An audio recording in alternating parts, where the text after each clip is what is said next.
Hey guys, it's Cassie, aka The Peculiar Poet, and welcome to Motivation Monday Relationship Goals. So the other day, my significant other and I were watching this video, and it was a guy who was proposing to his girlfriend, in a crowded restaurant with his family and friends around, and she said no.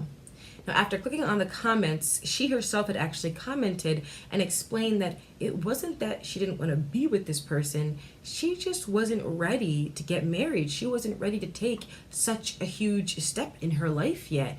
And, the first thing we did, we turned to each other and said, how does something like this happen? How is this not a conversation that was had? And not something as specific as, hey, I'm going to propose to you on November 20th, 2020 or something, not so specific, but simply talking about marriage. Asking your partner whether they're ready to get married, if it's something they're thinking about, or if they even believe in the institution of marriage, because some don't. Some can spend their entire lives with someone and even have children, but just never want to get married. And that's why this Monday, and I know it seems obvious, but I motivate you to really get to know the person you are dating and, potentially spending the rest of your life with. We see oftentimes today on social media, hashtag relationship goals under literally everything. Now, that's not saying that those things aren't relationship goals. And every relationship is unique, defined by the people involved in the relationship.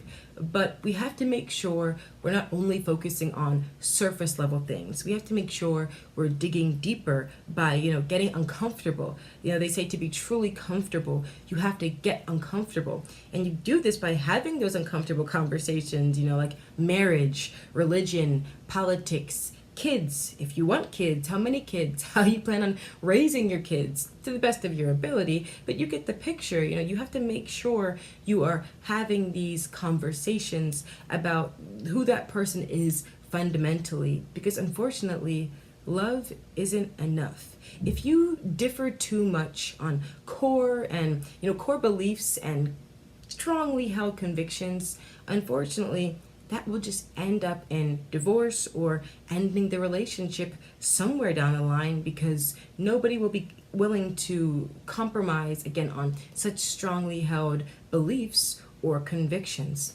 And today I've seen a lot of marriages after a very short period of time ending in divorce.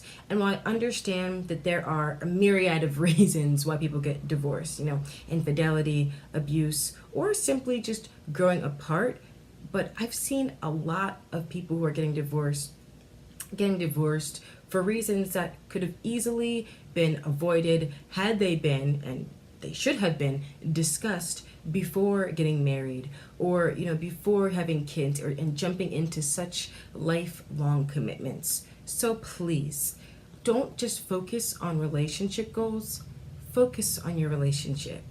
Happy Monday.